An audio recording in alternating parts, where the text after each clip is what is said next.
ప్రేక్షకులందరికీ నమస్కారం. ఈరోజు మన స్టూడియోలో ప్రముఖ తంత్ర జ్యోతిషులు, జ్యోతిషరత్న, జ్యోతిష సామ్రాట్ చింతా రుక్మాన్ గదరావు గారు మనతో ఉన్నారు. గురువుగారితో మాట్లాడండి. నమస్కారం గురుగారు. మాతృదేవోభవ, పితృదేవోభవ, ఆచార్య దేవోభవ.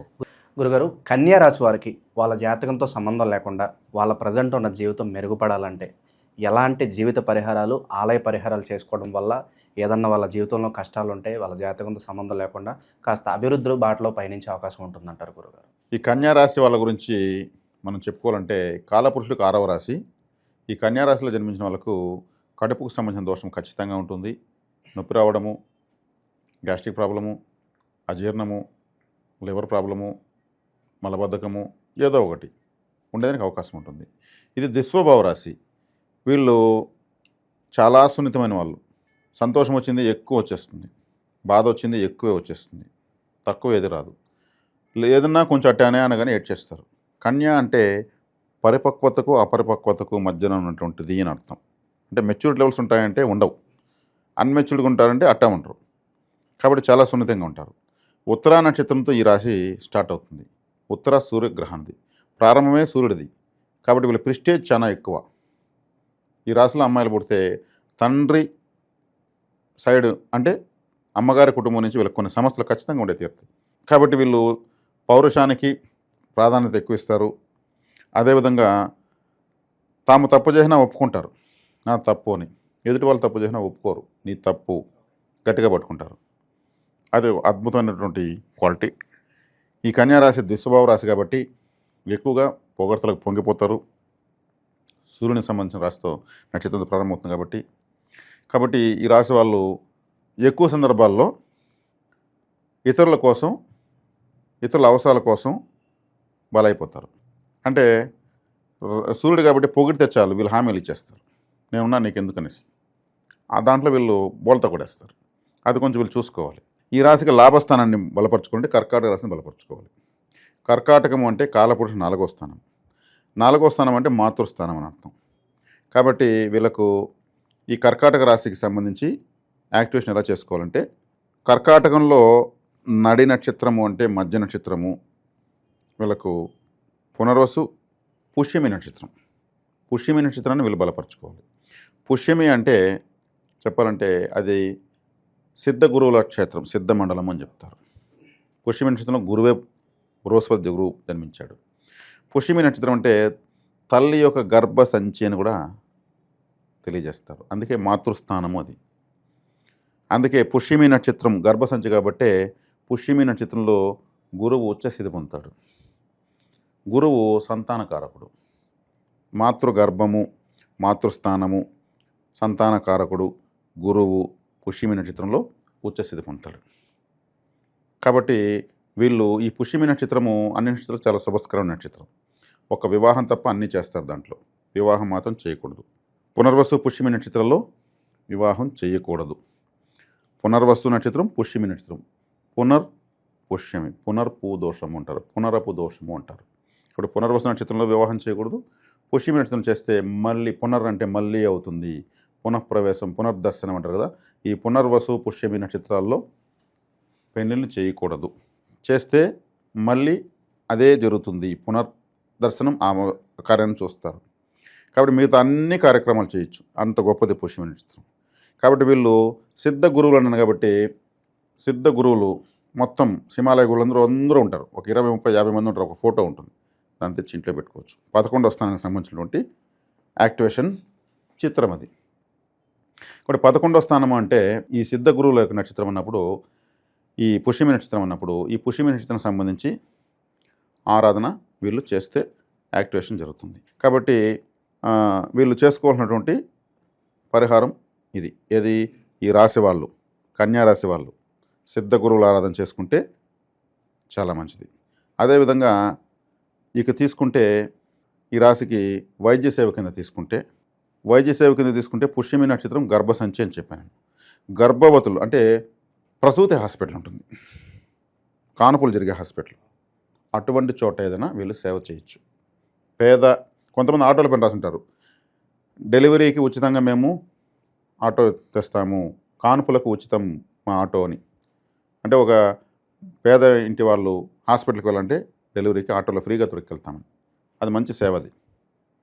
కాబట్టి ఆ కానుపుల హాస్పిటల్ కాడ పేద వాళ్ళు ఎవరైనా ఉంటే వాళ్ళకు సహాయం చేయొచ్చు, అడిగి మరీ చేయొచ్చు. ఇది వైద్య సేవ కింద వస్తుంది.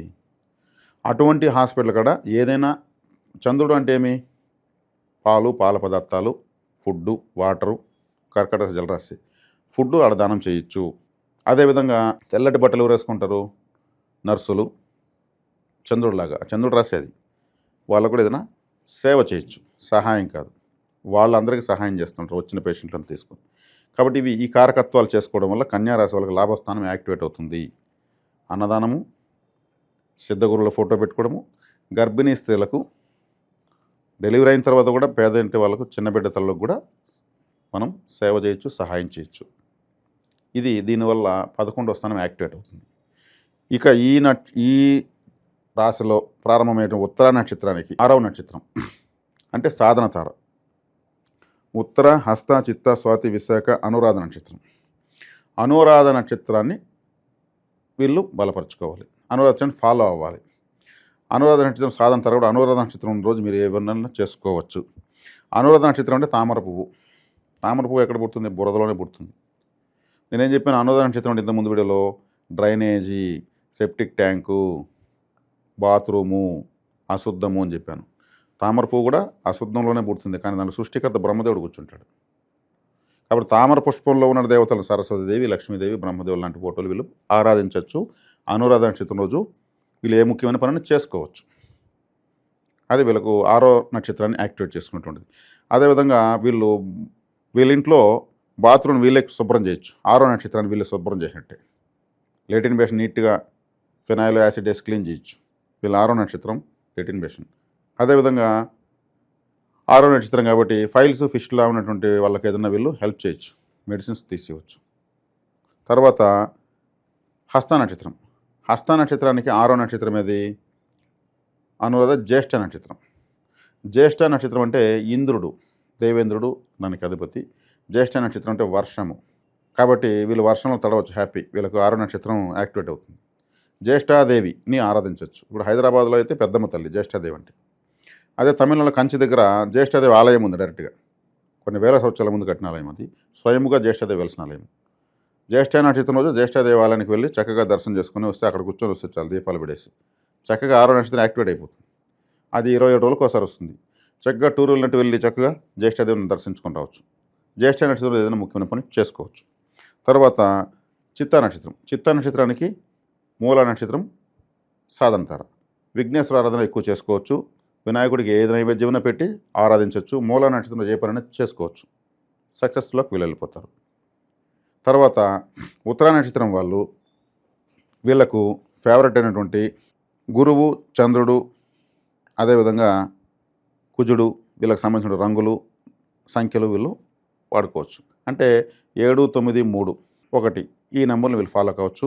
ఆరెంజు, రెడ్ రిలేటెడ్ చిత్రవర్ణాలు కలిగినటువంటి దుస్తులు, ఎల్లో రిలేటెడ్ దుస్తులు, రంగులు వాడుకోవచ్చు. తర్వాత హస్త నక్షత్రం వాళ్ళు. హస్త నక్షత్రం వాళ్ళు కూడా గురువర్గానికి సంబంధించిన నక్షత్రం కాబట్టి రవికి సంబంధించిన 1వ నెంబరు ఆరెంజ్ కలరు, కేతువుకి సంబంధించిన చిత్రవర్ణాలు 9వ నెంబరు, కుజుడికి సంబంధించినటువంటి 7వ నెంబరు రెడ్ రిలేటెడ్ కలర్సు, గురువుకు సంబంధించినటువంటి yellow related, cream, white related వీళ్ళు వాడుకోవచ్చు. ఆ నెంబర్లు అవి వాడుకోవచ్చు. హస్త పోతా ఉంటే చిత్తా నక్షత్రం వస్తుంది. ఉత్తర, హస్త, చిత్త. ఈ చిత్తా నక్షత్రం వల్ల మళ్ళీ సేమ్ ఈ రవి, గురు, చంద్ర రంగులు, నంబర్లు వాడుకోవచ్చు. ప్రత్యేకంగా చెప్పాలని కూడా మళ్ళీ అర్థం ఇప్పుడే చెప్పేస్తాను. అంటే ఉత్తర నక్షత్రము రవిది, హస్త నక్షత్రం చంద్రుడిది, చిత్తా నక్షత్రం కుజుడిది. ఈ కన్యారాశిలో మాత్రం ఒకే వర్గానికి చెందిన గ్రహ నక్షత్రాలు వచ్చాయన్నమాట. ఈ విధంగా వీళ్ళు లాభస్థానాన్ని ఇటు 6వ నక్షత్రాన్ని బలపరుచుకుంటూ ఉంటే 2 వైపులా యాక్టివేషన్ జరుగుతూ ఉంటుంది. చేసే పనులు ప్రారంభం సక్సెస్ అవుతుంటాయి, లాభాలు వస్తుంటాయి. అంటే 6, 11 అనేటువంటి కాంబినేషన్లో మనం వీడియోలు చేస్తున్నాం. ఇప్పుడు ఈ విధంగా చెప్తూ వస్తే వ్యక్తిగత జాతకంలో ఇదే నక్షత్రాలు వీళ్ళకి వైనాశికం కానీ, నిర్జీవం కానీ, బాధకాధిపతిగా కానీ, తిథిశూన్యంగా కానీ వచ్చుంటే ఫలితాలు రావు. ఇది జాతకాల సంబంధం లేకుండా చెప్తున్నాం. వ్యక్తిగత జాతకం సపరేట్, ఇదే నక్షత్రాల వ్యతిరేకం కావచ్చు, అది వాళ్ళ పుట్టిన టైం ప్రకారం. దాన్ని మనం ఏం చేయాలి, వ్యక్తిగతంగా వాళ్ళ జాతకం చూపించుకుంటే అప్పుడు మార్కింగ్ వేస్తాం. దానికి వేరే పరిహారాలు చెప్పడం జరుగుతుంది. ఇది కన్యారాశి వాళ్ళు చేసుకోవాల్సింది. కన్యారాశి వాళ్ళు ఓవరాల్గా వీళ్ళ జాతకంతో సంబంధం లేకుండా ఆలయ పరిహారాలు కావచ్చు, జీవిత పరిహారాలు కావచ్చు, మీ మాటల్లో అద్భుతంగా వివరించారు. ధన్యవాదాలు. ధన్యవాదాలు.